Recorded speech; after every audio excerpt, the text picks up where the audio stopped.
Are you going to sneeze? Now I'm ready. Okay. Wow. Okay, hi everyone, welcome back. My name's Poppy and I'm Roger.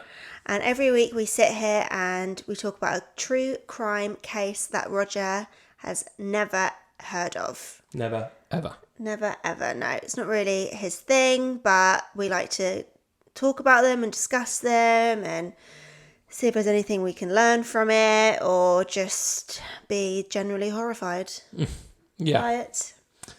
I suppose that's the case, yeah. Yeah, just to kind of sum it all up in one. What a pleasant whatever evening this is for you. Yeah. So, this case has been all over social media. It's been everywhere. So maybe I've heard of it.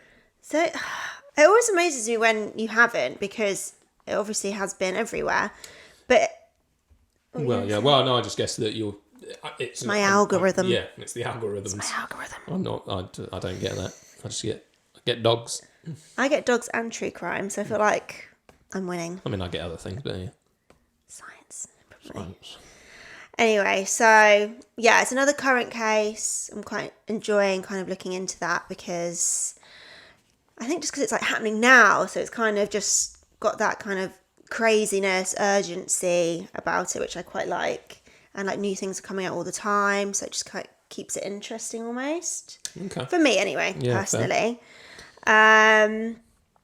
But loads of people have been covering this case, so it's, you know, I'm sure you've probably, not you, the listeners and viewers have probably heard this already, but because it's been happening over kind of a few years, which you'll understand obviously when we get into it, you know, some creators have made videos from years ago and then they're making some more now. So there's like multiple videos to watch, whereas I thought I'll try and put it all into one, you know, big-ish video. So you don't have to like kind of traipse through all the videos. That was my thinking anyway, so yeah. Cool. So, and Roger doesn't like he doesn't like long videos, I should say. He doesn't like doing it because he edits them. I have to edit them. And when our last one was 4 hours long, it just, you know. That was too long. It was too long. Who And do we're we think hoping we are? we've chatted and figured that we want to be making slightly shorter content so that it's a little bit easier to consume. And not like no. If the story's going to be an hour and a half, then it's going to be an hour and a half. Blah, blah, blah, blah. What do we agree? I can't remember. So you want them to be as short as possible. I said no because I'm not going to miss out any key information. Yeah, fair. I said they're going to be as long as they're going to be. Yeah. So I agreed to nothing. Anyway. Let's get into it. Yes. Yeah? Just for any of you, well, just before we get into it, for any eagle-eyed viewers, this thing's now screwed into the wall. No, we're not a radiator. talking... No, that doesn't need to be mentioned. Got a radiator. Cut. Okay, let's go. I'm not cutting that. I'll cut it. I just want people to know about the radiator. Cut. Right, I've already got a bullet point ready. Let's go. Okay, let's get into it then. So, a 23-year-old woman named Shannan Marie Gilbert, originally born in Pennsylvania, but then moved to New Jersey as a teenager and lived with her boyfriend, Alex Diaz. She has 3 sisters, Sherry, Sarah, I'm not sure, and Stevie. And were raised by their single mum, Mary. She had a troubled upbringing at a young age. Her mum couldn't cope any longer with her bad behaviour and made the tough decision of putting her into foster care at 7 years old. She was later diagnosed with bipolar disorder at 12, which is probably why she was going through a lot of behavioural issues growing up. However, this didn't stop her academically. She was described as a very smart girl and even graduated early and wanted to become a nurse. But that didn't last long, and less than a year later she dropped out with dreams of becoming a famous singer. Okay, ambitious. So yeah, a bit of a kind of U-turn there. To fund this, new dream of hers, like many other women do to quickly make a few extra bucks, they begin escorting. Okay. From this, she became addicted to cocaine, as many people do within the sex industry. So I think, just quickly, I don't know if it is different in the UK than it is to the US, but from what I could tell in this instance anyway, escorting is the same as prostitution. Okay. In the US. Right. That's what I'm saying. Whereas here, it can be like without sex. It's kind of like the girlfriend experience in a sense. Sure. Okay. Go on dates, blah, blah, blah, but without sex. But in this sense, it is sex. Is it illegal in America? Yes. It is. I don't know if in every state, blah, blah, blah, but it is where this is set, which is like New York kind of area. Sure. Shannan was a freelance escort. She did her own adverts, etc. on websites like Craigslist. Right. She paid a driver who would drive her to and from clients' houses or hotels or wherever they decided to meet. This would ensure a level of safety for her in case things go wrong or get dangerous, which I'm sure isn't uncommon in that industry. Shannan's driver was called Michael Pack. And on the 1st of May 2010, Shannan had received a response from her advert from a man named Joseph Brewer, who lived in a gated community called Oak Beach, Long Island. As usual, Michael Pack picked her up in his black SUV to drive to Joseph Brewer's house. It was around 2 hours to get there, and they arrived at 2 a.m. Shannan goes inside the property and Michael Pack waits outside. I'm not sure how long these exchanges usually last for. I'm guessing it depends on how much they pay, etc., you know. You'd think. But around 3 hours later, so about 5 a.m., Michael hears a tap on his SUV window. It was Joseph saying he needed help getting Shannan to leave his house. She's acting very strange. Okay. They both headed inside to find Shannan on the floor, clutching her phone, looking absolutely terrified. Obviously, you would think, like, what's been going on here with Joseph? Like, has he done something to hurt her or, like, scare her? Yeah. Michael described her as seeming delirious and most likely on drugs, as she does have substance abuse issues that I'm sure he was aware of as her driver. At 4:51, Shannan called 911. 4:51. 4:51, yeah. And I'll play the clip. Yeah, there's somebody after me. I'm sorry? There's somebody after me. Where are you? There's somebody after me. Okay, where are you?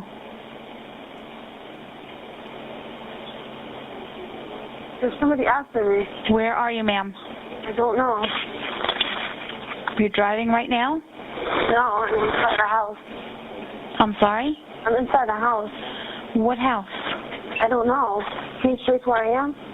I'm sorry? Can you trace where I am? No, I can't. What's your callback number you're calling from?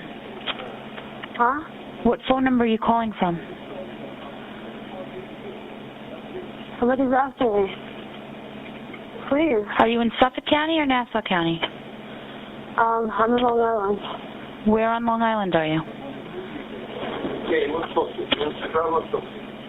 No. No. No. No, stop, no. Where in Long Island are you? In Suffolk County? Nassau County? Huh?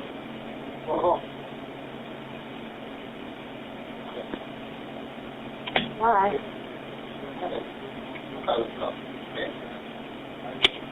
Why didn't you call me by my name? Why? County, you on the line? Stop. Please. Stop it, please. Please stop. Please. Can you shut the door? No, time to go. Please. Please. Please. Go that way, please. Go, come on. Come on, let's go. Come on, roll that side. Come on, go outside. on, all of us. Come on, over outside. Come on. No, please. Come on. Come on. Please, come on. Please. Come on. Why? Just come out here. Come on. I'll go upstairs. I'll go upstairs. You leave. I'm going to sit upstairs. Look, I'm going to go upstairs. You leave. I'm going to go upstairs. Okay? You leave, please. Please, get there. My hold. What's the matter? Are you okay? What are you going to do? What are you going to do to me? She's in my house on my Why? Huh? Well, I don't know, but it was transferred to me. Why? No. Are you going to kill me? It's running through, I think it's just a county on the number for the person. The county won't answer. Kill me? Why are you going to kill me? Call Suffolk now. You freaking down, come on. I'm in the middle of nowhere? Let's go back to Manhattan, right? We're in Long Island. We're out near the water. Please, stop. Me, Mike, brother, come on. No, stop it, please. So, as you can tell from that recording, it's quite hard to hear some of it. Yeah, definitely. Stuff like that. There's a lot of inaudible Like things, stuff but it going seems on. Like it seems like the important stuff is. You can sort hear, of delivered, yeah, you know what I mean? yeah. So, all she's saying on repeat is, at the beginning anyway, there's somebody after me, there's somebody after me. Yeah. And she's kind of saying it in it's quite a calm voice, but it seems quite like distant, like she doesn't know what's going on, which is clear based on. Yeah, maybe. You know, because she can't it answer basic questions. No, it doesn't seem like she's too with it. That's what I mean. That's what I'm. Yeah, like not distant, like physically. I mean, like mentally distant. But you know, she can't answer basic questions like where she is, what phone she's ringing on. I'm assuming it was her own phone, but she can't answer things like that. You can hear the two men come back in and trying to get her out of the house, so she can go home. And they also both sound fairly calm. If anything, just a bit confused as to what's going on. They're like, why is she suddenly, I'm assuming suddenly, started acting like this. So there's a lot of inaudible with what they're saying, but it's kind of mutually agreed, you know, online and things like that they weren't doing or saying anything kind of like horrible or mean or anything. Bury her somewhere or... Well, not even just that. Like, they weren't acting scary towards her. They were genuinely trying just to get her out of the house. Seemed it, calmly and stuff like that. There wasn't anything, like, weird going on there. And it kind of seemed like she didn't even recognise her driver. Yeah, I mean, it almost sounds like she thinks he's the one that's after her. Almost. That's it. Like, it's never clear what she's scared about. Something, someone, something's going to happen. This impending kind of doom is going to happen towards her. But it's never clear who or what or why. But like saying things like, you know, why are you calling me by my name? Yeah, it's a bit strange, isn't it? And he's like, it's me, it's Michael, you know. And so she obviously like must look distant as well, like she doesn't know what's going on. Right. Do you know what I mean? Because he's like, it's me, Michael, like, do you not recognise me? Like, come on, let's go. But it's not made clear at all what is going on, is it? No, it doesn't seem it. I mean, it sounds as well when she's when they must be getting closer to the car or whatever, but she's saying like, are you going to kill me? Are you going to... Yeah, they're clearly walking, aren't they? They're moving. You can hear, like, the ruffling of movement. And, saying, well, what are you going to do to me? But she's also asking it in a fairly calm way. Yeah, I know what you mean. As if, like... I'm not saying, like... I'm saying it in a sense that it's not something you would be calm about. So that's a clear sign that something's wrong, in my feelings of it anyway. You know, are you going to kill me? Are you going to take me out in the middle of nowhere? Or whatever she says. And, you know... So the 911 operator stays on the phone the whole time. Joseph says, you know, well, why don't we just all go outside, you know? Let's all go outside, it'll be fine, we'll all go. And that's a no. Okay, I'll just go upstairs. Maybe he's the one that's, like, scaring her. So, you know, I'll go upstairs. As long as you know, make sure you leave. So then it's just Michael and then Shannan, like we were saying, and he's kind of like awkwardly laughing, like, are you okay? Like, he's just so baffled by what's going on. You can tell from just that question, can't you? Just like, what is going on right now? You know, and he's replying, when she says, are you going to kill me? He's just like, are you crazy? Like, you can just tell, firstly, this has never happened before. Yeah, it seems a bit alien. Because well, not in front of him anyway, I should say. Not in front of Michael. So she's just scared, she's paranoid something's going on. So a couple of minutes later into the 911 phone call, Shannan runs away from the property, from Joseph Brewer's house, on 8 the Fairway Drive, down the road to 17 the Fairway Drive, where Gus Coletti lives, about 300 metres from Joseph Brewer's. Bear in mind, she's still on the phone to 911. Right. So they're hearing everything that's going on. Michael follows her in his SUV, which scares her even more. You can hear a scream on the 911 call out of fear. But she knows the car. She knows who's in. Like, she would know who's in it normally, but in her state, she just hasn't got a clue what's going on. Okay, so now we're just going to watch another clip of when she reaches Gus Coletti's house. Okay. Shannan.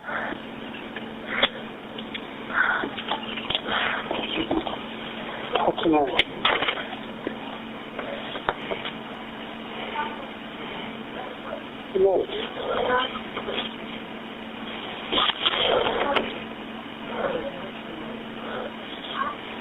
Somebody at you?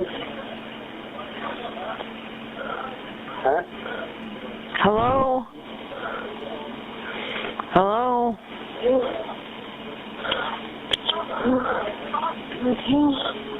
Are you alright?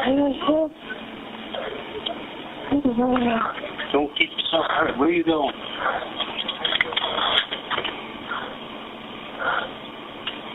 Wait a minute. Where are you going? Where are you going?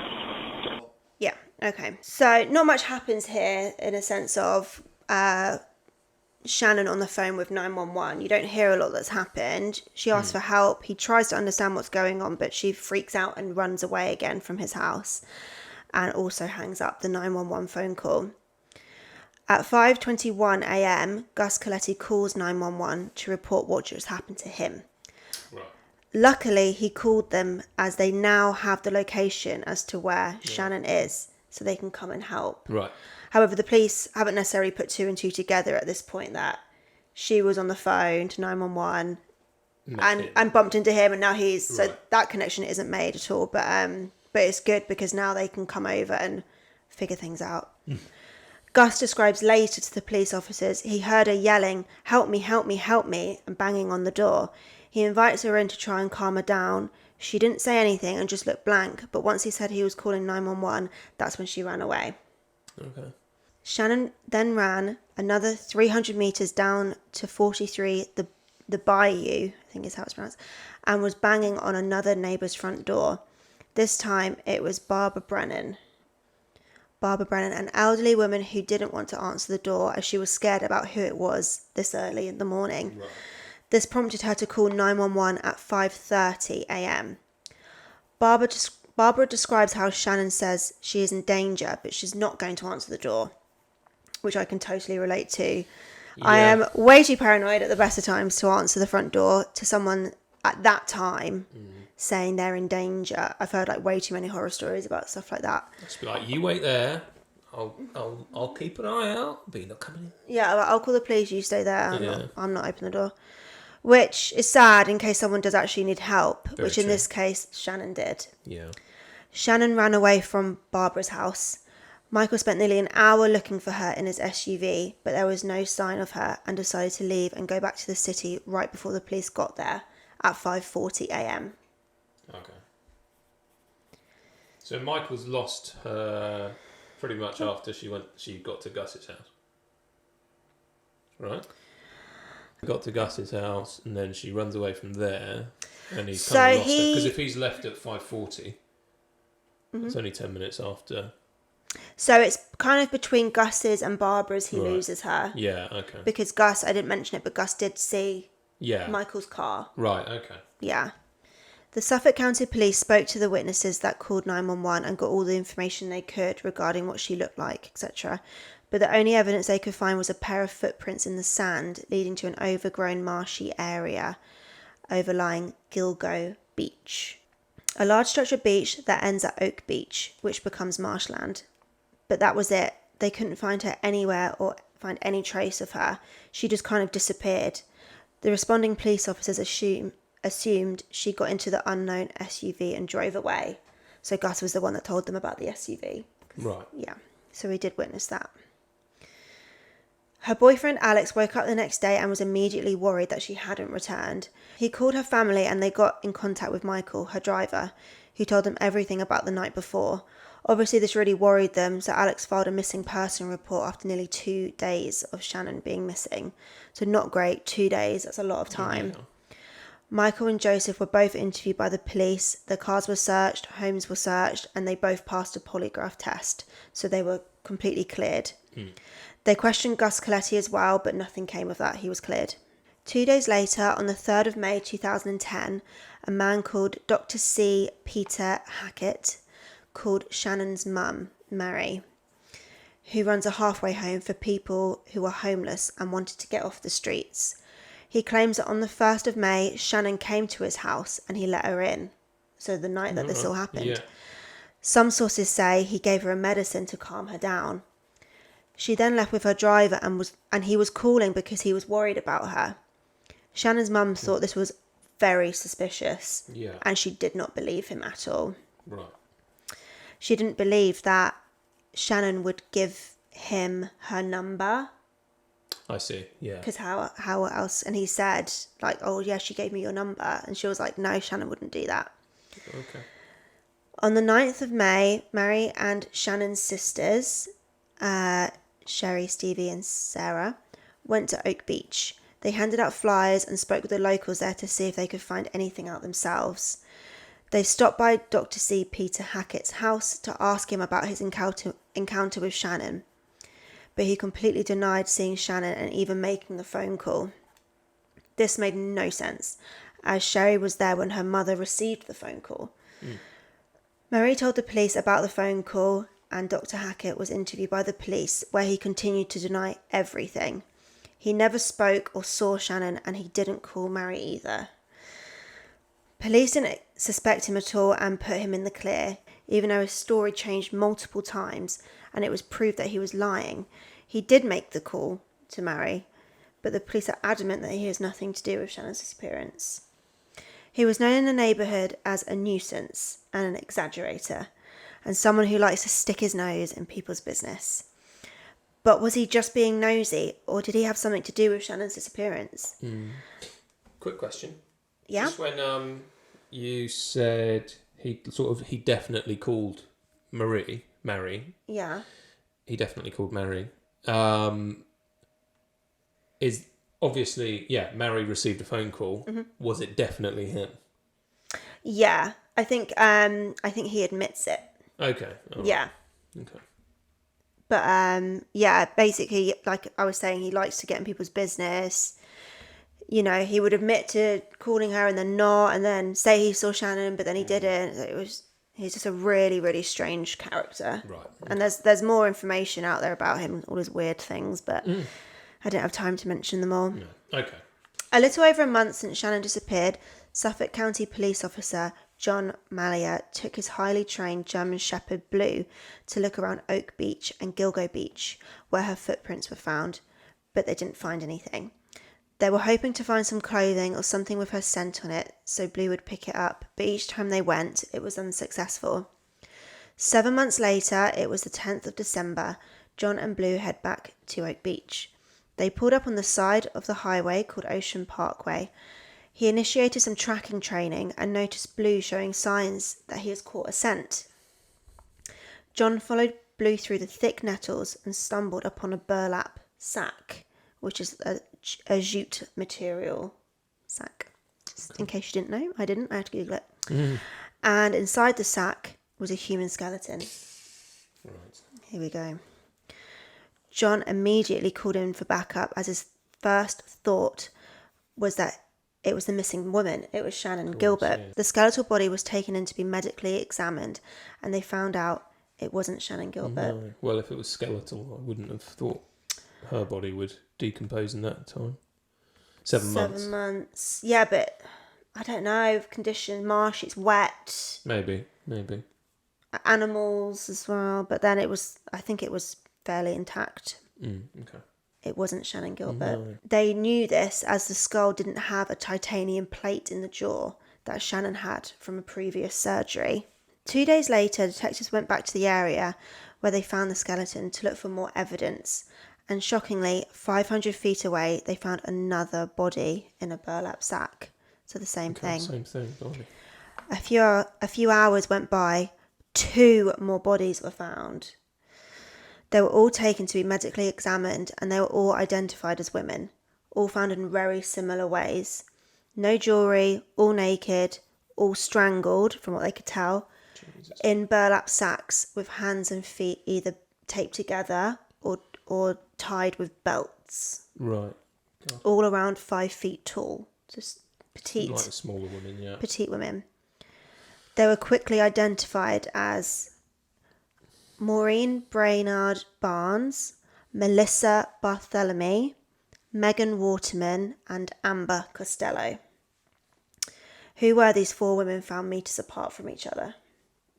Now, unfortunately, I did have to limit everything I could write about these victims due to there being so much information in this case, but I tried to incorporate all the information that was relevant to the case we're talking about, while kind of sprinkling in some personal details too. But please go ahead and read more about their lives and stories, because, you know, they all had their own things going on, and, you know, I just couldn't put all the information in about them, but like I wish I could have, but, you know, we would have been here for just a bit too long, I think, unfortunately. So, Maureen Brainard Barnes was born on the 14th of June, 1982. She was born in Connecticut. She became a young mum at 17 to a baby girl named Caitlin, and had a second child at 25 called Aidan. She married both of her children's fathers, but unfortunately neither of them worked out. Maureen fell on hard times, going from job to job, but always felt unsatisfied. She dabbled a little bit in modelling and would receive a lot of offers, but they were mostly for nude modelling or escort services. She didn't mind the escort services, but she just didn't want to split the profits with an agent or escort services. So decided, similarly to Shannan, to start advertising her services on Craigslist. I never know if I'm saying that right. I think it is Craigslist. Craigslist. It's Craigslist, isn't it? But I guess in America they say Craig. I think so. I don't know. Doesn't matter. She started advertising her services on Craigslist and became a full-time escort in Manhattan. On the 9th of July 2007, Maureen told a friend she was going to meet a client at a hotel in New York, but she never returned home, and her friend reported her missing on the 14th of July. So, 5 days later. Police found that between the 6th and 9th of July, she had 16 interactions with a phone number from a burner phone.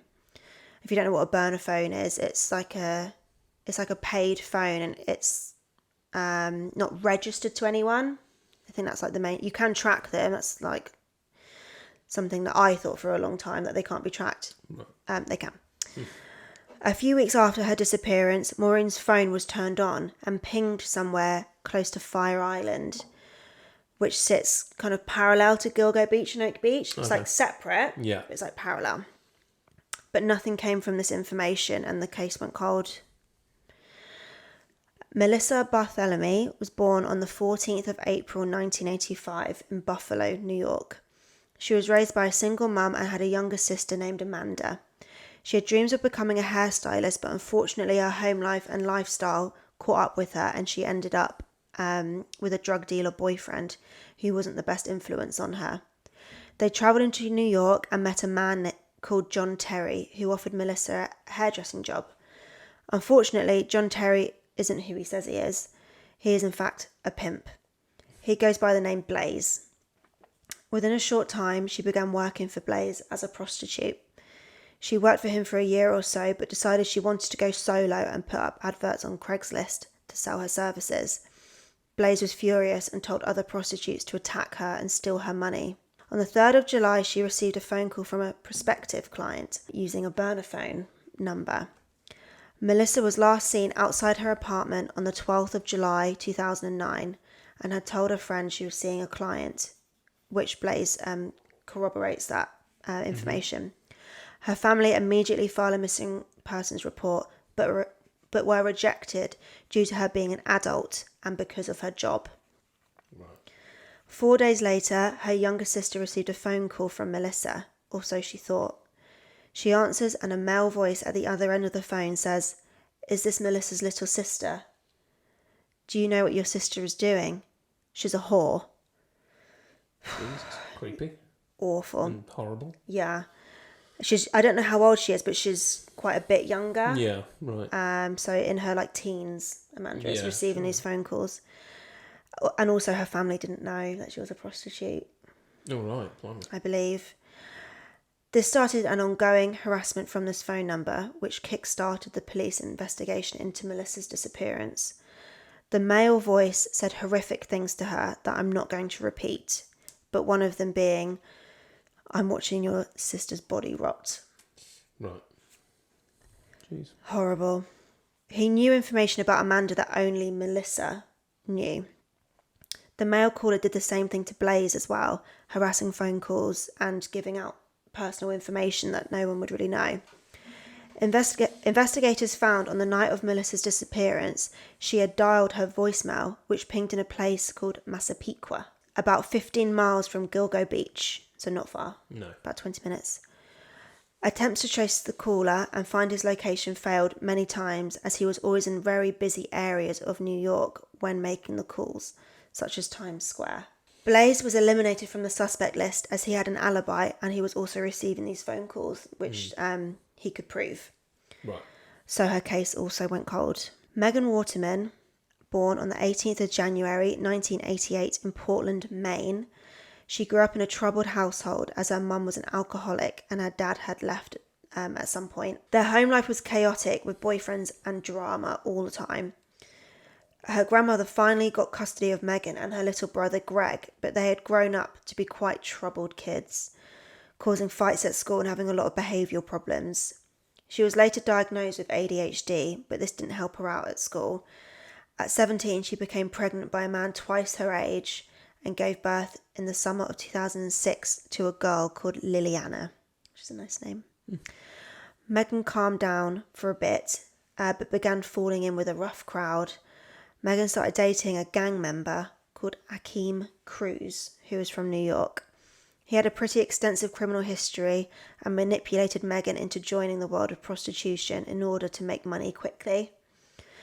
Megan planned a trip to Long Island where she could make a lot more money per night, around 1.5k. It's crazy. Well, Yeah, I mean, it is good money. I get why people kind of do it, but Yeah, drawn without to it. realising the dangers all the and stuff. dangers, yeah. On the 5th of June 2010, Megan checked into a hotel in... Where is it? I might have to Google that one. Hapauge. That is... Hapauge. But it's American, so it's probably nothing like that. Hapauge. Here you Hopog. Hapag. go. Hapag. Hapag. Hapag. Hapag. I don't know how to say this. I'm nervous now. Hapag. Well, it doesn't really matter. How The amount of times. Pog. The amount of times. How Paug. Yeah, how Paug. How Paug? Oh my The amount of God. times Americans get British towns wrong, I don't think it really matters. I know, but I just didn't want to get to the level. But... Right, I'll start that sentence again. Yeah. How Paug. Is that what we're agreeing how to I say think it? so, yeah. We How only, Paug. to be fair, we only say it once in this whole Cool. video, so it's no biggie. On the 5th of June 2010, Megan checked into a hotel in Haupaug, 25 miles away from Gilgo Beach. Akeem left the hotel, but Megan stayed and made several phone calls to her friends, family, and her daughter. The last phone call she made was to Akeem at 1:20 a.m. Then 10 minutes later, she left the hotel room and she was seen walking down the road to the convenience store. She had just posted a Craigslist ad for her services an hour or so beforehand, so that's where a lot of people thought she had gone to. But Megan never returned. Akeem the next day became nervous and called around her family and friends, but no one had an idea of where she was. The staff at the hotel had no idea either. Unfortunately, due to Akeem's criminal past, he didn't immediately report Megan missing. On the 8th of June, her family finally reported her missing, as she hadn't tried to contact her daughter at all, so they knew that was a red flag. Yeah. But nothing came of it. It went cold. And finally, Amber Costello, born the 27th of October 1983, in Charlotte, North Carolina. She was born into a very loving family. Her parents were happily married and she had an older sister called Kim. However, when Amber was 5, she was violently sexually attacked by a neighbour, and this tore her family apart. Her mother had a nervous breakdown and had to be hospitalised, and her dad became an alcoholic to deal with what happened. Kim basically had to become a parent from this point. And when Amber was in high school, Kim was in college, working 2 jobs already, but barely making ends meet. This drew Kim into the prostitution world, as she desperately needed money to survive, and unfortunately a few years later, Amber joined her as a prostitute.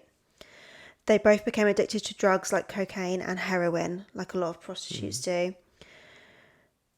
Also, I don't think prostitute's the right phrase you're supposed to say anymore. It just kind of clocked in my head. I think you're supposed to say, is it sex worker? Yeah. But just in my research, that is how they're referred to. So I'm, Right. just to make that clear, I just realised I've been saying prostitute a lot, but I know that's not the right thing to call them anymore. Yeah. It's is it deemed a derogative I could see term now? how it would. Yeah. Be, I suppose. Sex worker, but in my research it was prostitute, hence why I'm saying prostitute. But so they both became addicted to drugs and cocaine and heroin. They both tried getting clean throughout the years, and Kim eventually did. She had settled down and married a man named Dave Schaller. Not sure. Schaller? It's hard when you're English, I'm not sure. Schaller? I'd say shallow. It doesn't matter. Amber lived with them whilst trying to get her life back in order. The idea started floating around of them both getting back into the escorting industry. And with Dave's approval, they both did. Right.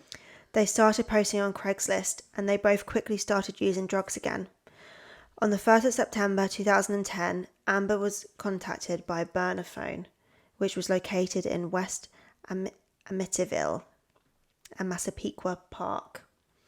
The person contacted her even travelled to Babylon, New York, where Amber was currently living, and called her several times before showing up to her place. So a bit creepy. Amber was home with Dave, her sister's partner, and they decided to create a ruse with the client. Apparently they did this often if the client was coming to their home. Right. They would do this ruse where basically Dave would, I read somewhere, it didn't say it's everywhere, but Dave would pretend to be her boyfriend and he would hide in like the other room. And then when the client would come in, they'd put their money down like on the table or whatever because it was cash. Right. And then Dave would come out angry and in the hopes that it would scare the client off. Right, I see. And they would forget to take the money with them. Yeah. So that's what happened. Dave ran out screaming and the client ran out the door. The client messaged Amber saying that wasn't very nice and wanted the money to be used for another time with him. The next day, Amber agreed to meeting up with the same client. She left without her phone and she was never seen again. Dave described the client as looking like an ogre between, quite a funny description, looking like an ogre between 6'4" and 6'6". Oh, So tall big ogre. guy, dark, bushy hair and oval glasses. Right. He drove a first-generation Chevy Avalanche truck. Sadly, nobody ever reported Amber missing. They were too scared because of the drugs and the lifestyle they led. Wow. Kim, her sister, just thought she'd left on her own accord and just wasn't Coming back. worried. Right. And she was never reported missing, which is That's sad. horrible. So sad. So that's the 4 victims that were found on Gilgo Beach. They were now known as the Gilgo 4. And on the 14th of December 2010, the Suffolk County Police announced they were looking for a serial killer, but they had no suspects yet. They had a lot of similarities, the Gilgo 4. They were all in the escort kind of prostitution business.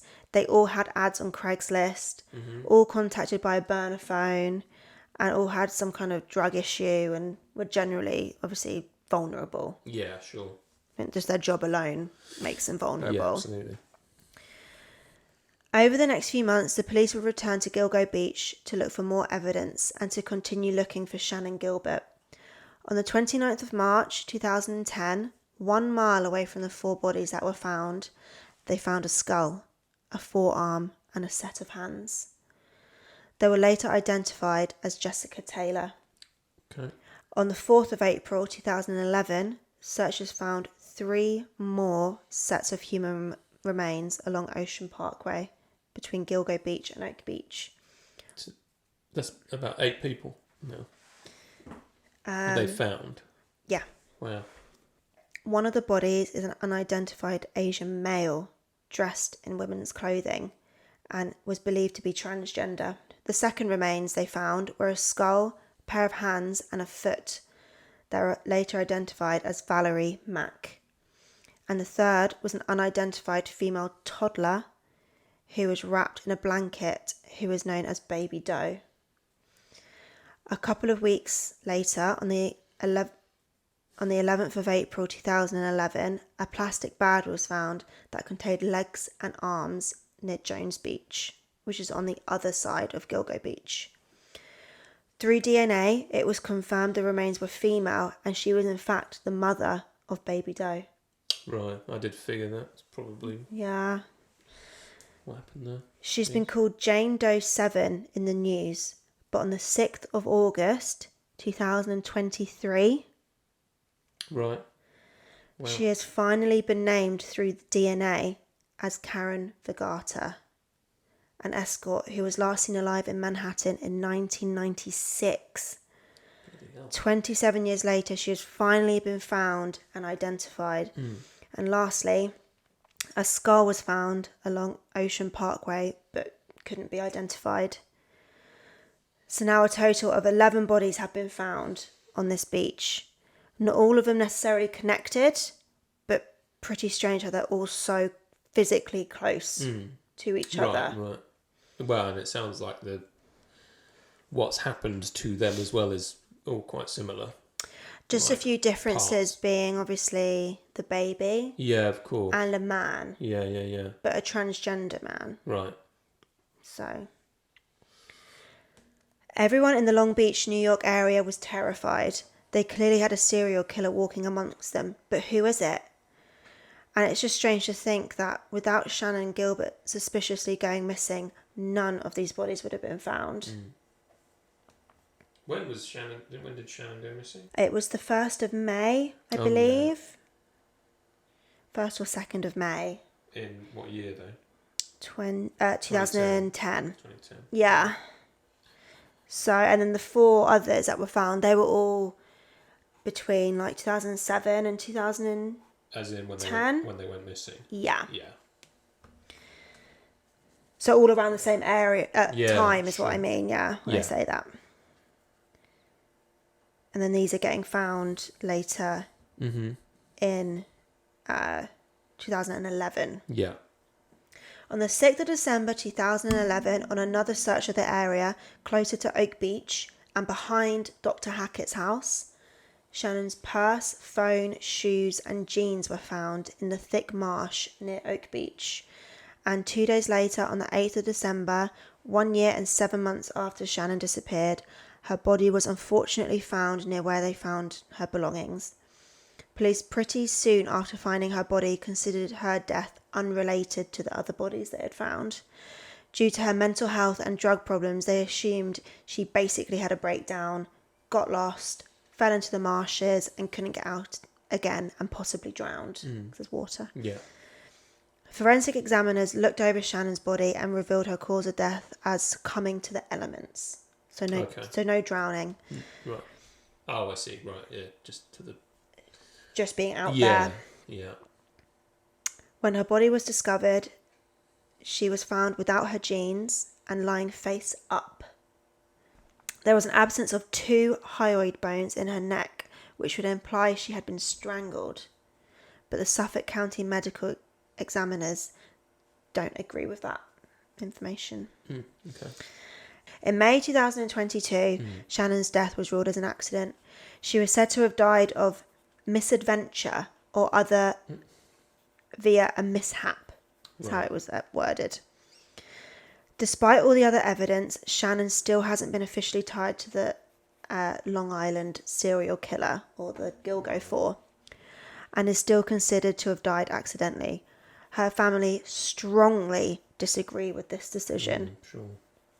So 12 people have now been found on this beach within the space of 1.5 years, and there are still no strong leads or suspects for police to go off of. The case once again goes cold. Questions? Are you good? Not really, no. I mean, it's all quite straightforward at the moment. Yeah. It's just, I mean, it's quite amazing, really, how so many people have gone missing. But I suppose it's the usual serial killer sort of situation that it's been done over quite a long period of time. Like they're killing in. Well, I don't know, but like there's years in between when they're committing these crimes. In some cases, anyway. Well, not necessarily in this one, because No, like the Gilgo 4, a lot of them went missing, like quite. at the same time. Yeah, But then that other woman went missing in like 96. true, Yeah. true. But yeah, I think the main thing is that it's because they are sex workers. Yeah, right, sure. As to why they probably weren't looked into properly when they were missing. Yeah. That's been the case throughout history. It even Yes. happens now. Yeah, still. of course, yeah.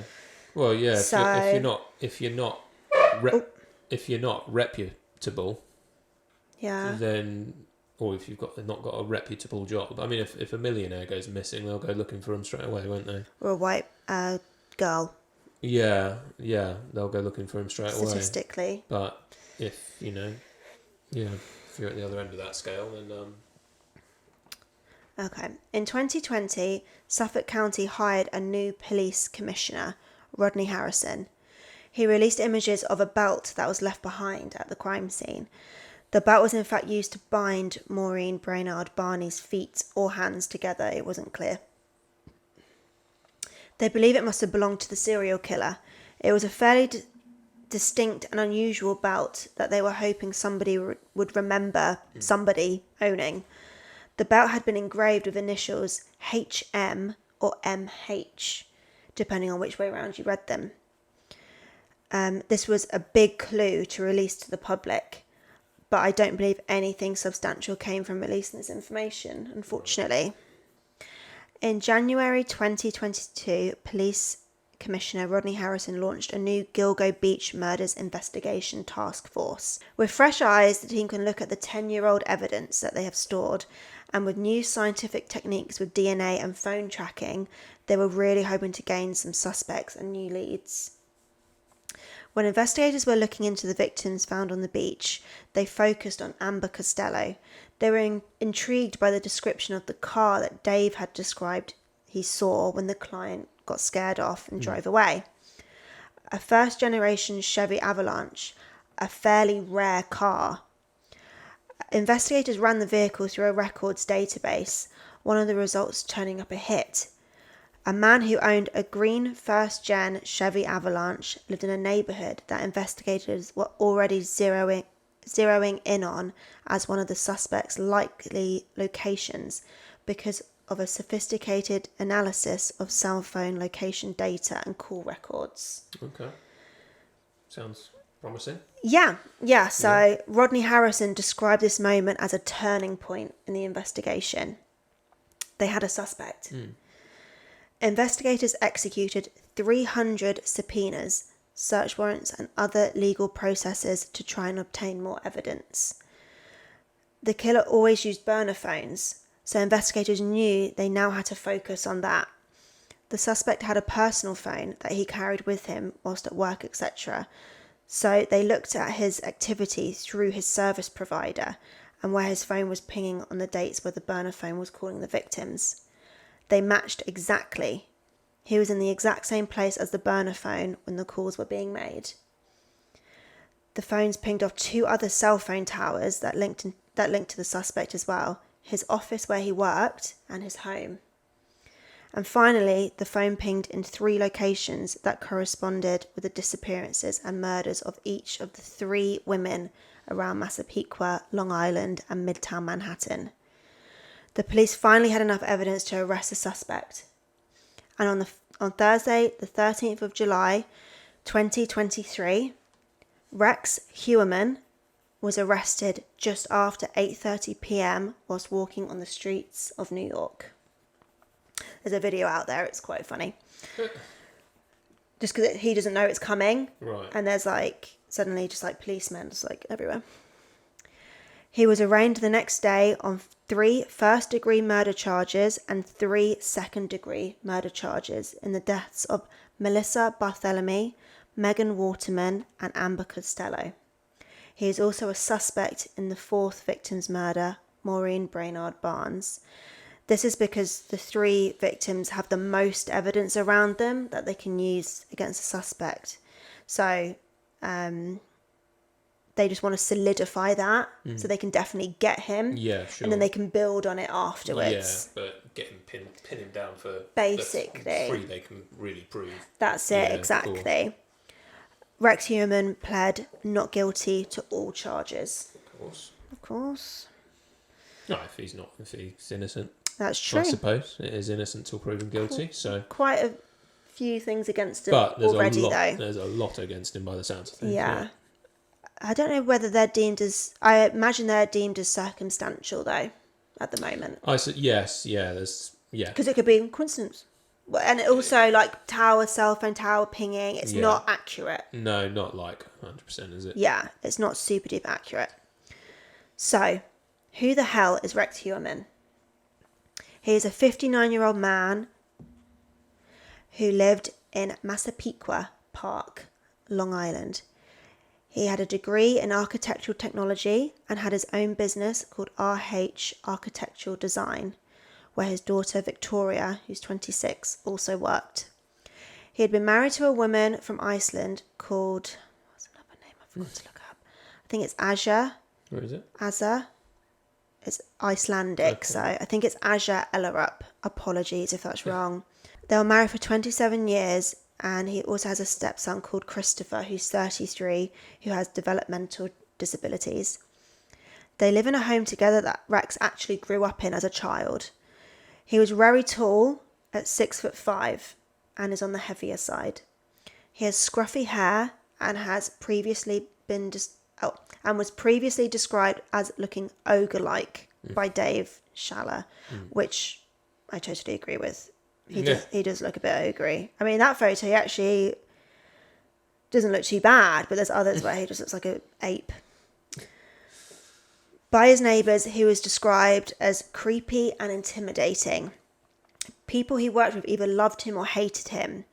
Someone he worked with described him as a really kind of cold and distant person, kind of creepy. But another colleague, Steve Kramberg, who worked with him for 30 years, described him as a gem to deal with, highly knowledgeable, a big goofy guy, a little bit on the nerdy side. So he clearly has 2 sides to him, which he has used to his advantage. Right. So let's go through some more evidence against Rex Heuerman.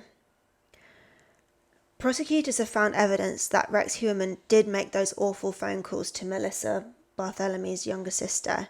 He made these whilst at work, during his lunch breaks, sometimes in his office, and after work as well, which is just weird. sick. Yeah, right. Yeah, really, really sick. And he did them for months. Right. Months Wasn't just and a one-off, months. it was No, it wasn't just a one, repeat. like, ha ha ha. It was harassment. Yeah, That's how it was described. Sure. To add to the disgusting things Rex Heuerman has done, police found another slip-up of Rex Heuerman, I said his name too much, with his burner phones.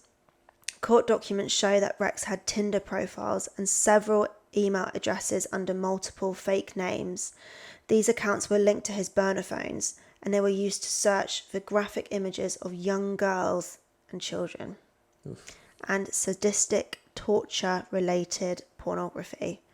So you can really kind of see his true colours here. Right. I will read some of the searches, but not all of them, because like I said, they're absolutely sick.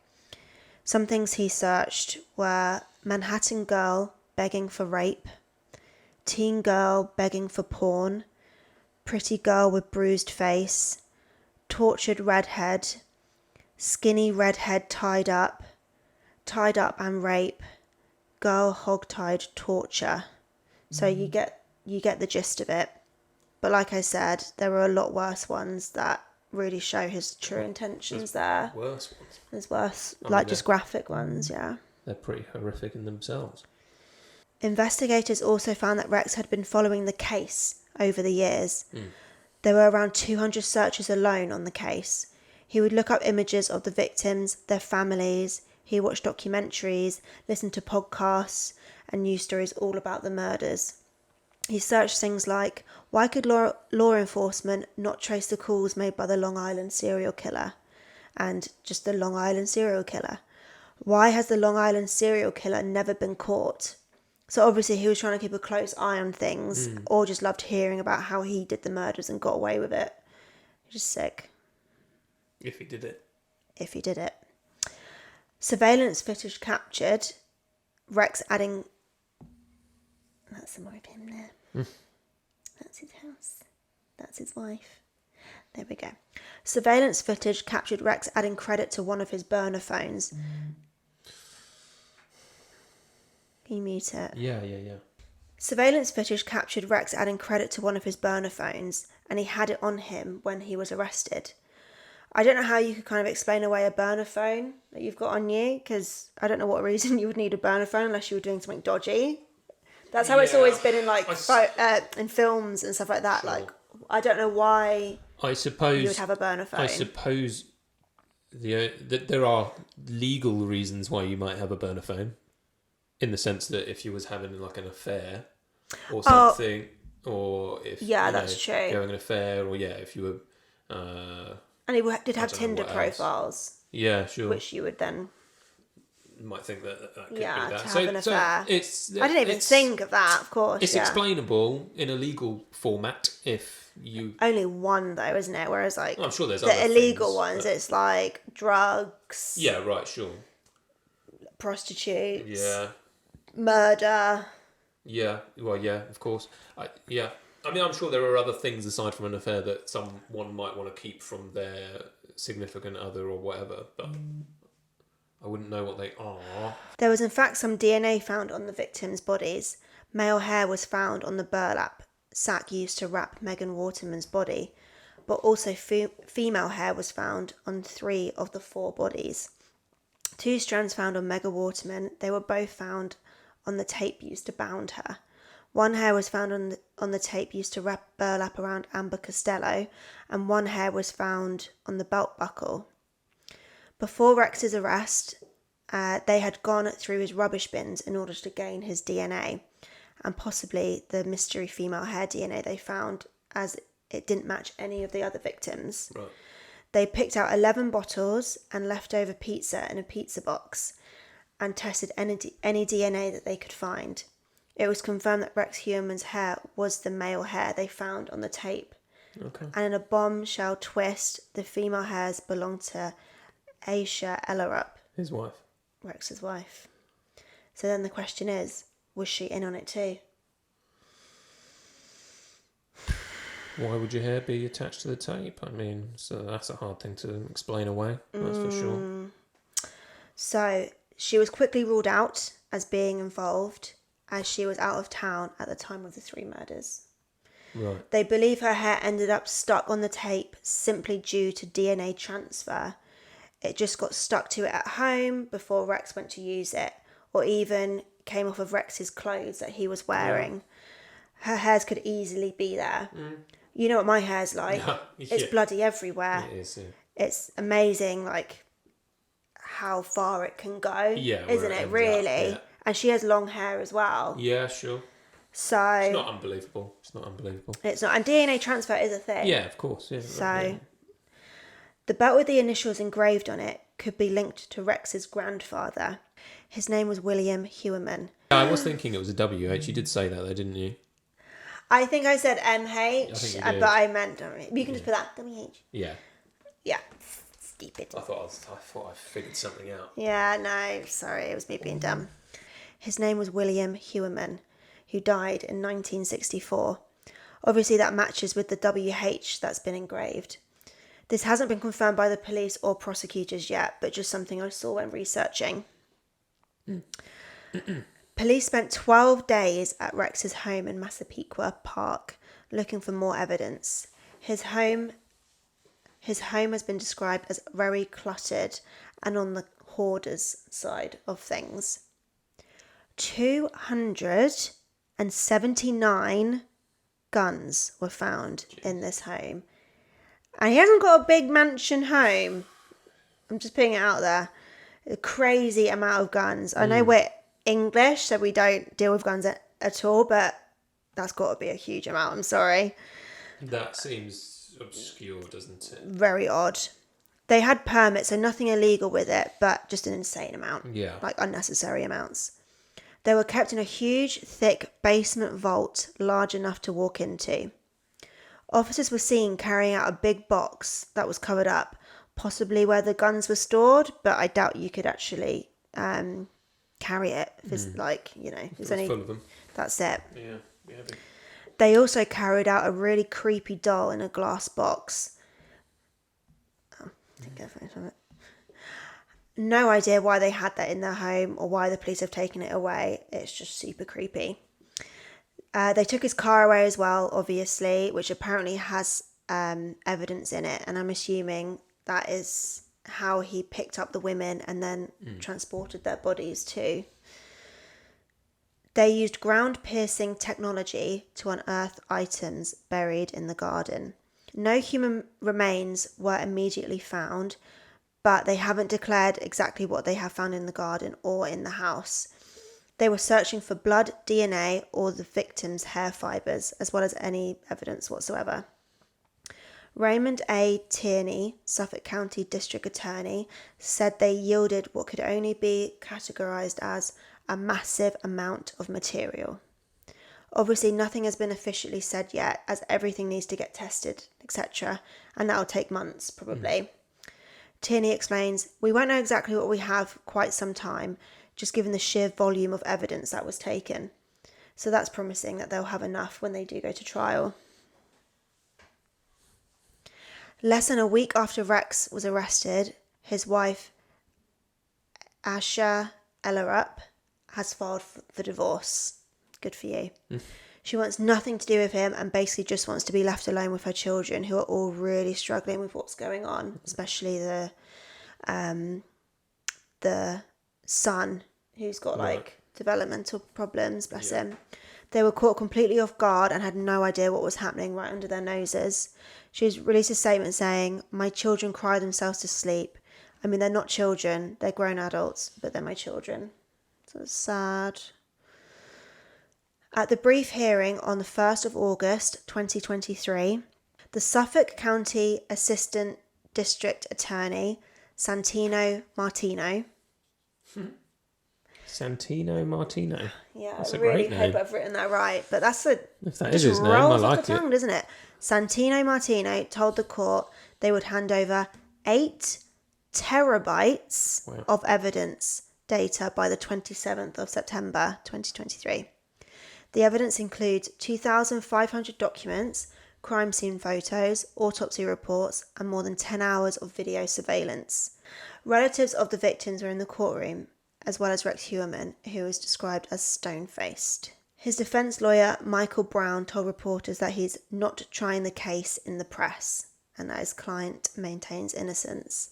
So I imagine that means they're not going to be saying much to the press. No, right. They want, instead Doesn't of... want to be dealt with by public trial, does he? Basically, and obviously getting a jury and stuff, that's non-biased and stuff like that. I mean, I don't know how that's possible in this day and age, but...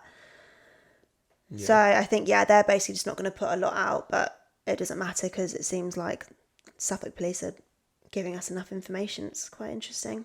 So as of today, the 8th of August 2023, that's all the evidence I could find on the case at the moment. I do apologise if there's more and I've missed it, so please let me know if I have missed anything. The next hearing is on the 27th of September, so I'm sure we'll be finding out more information as we go and more after then as well. What do you think? What's your view? Because I was about to say what my view was, but let's hear your view first. My view. Well, I think it's awfully. He seems awfully suspicious. Character. I mean, everything that you've sort of gone through just now seems rather telling of someone that's committed the crimes. Really, it doesn't look like there's any way sort of out of this for him, even though he's claiming innocence. And obviously, you know, most people probably would, if they think they've got a way out of it, would probably do that. Do you think he's guilty, or do you think people will think he's guilty? Like, what do you actually feel like? I feel like the evidence is against him. It sounds. See. Let's get him up for the final bit. Okay. Our mascot. You're going to make a whole scene in the other video. What she said? Are you going to hold him? I wanted to hold him.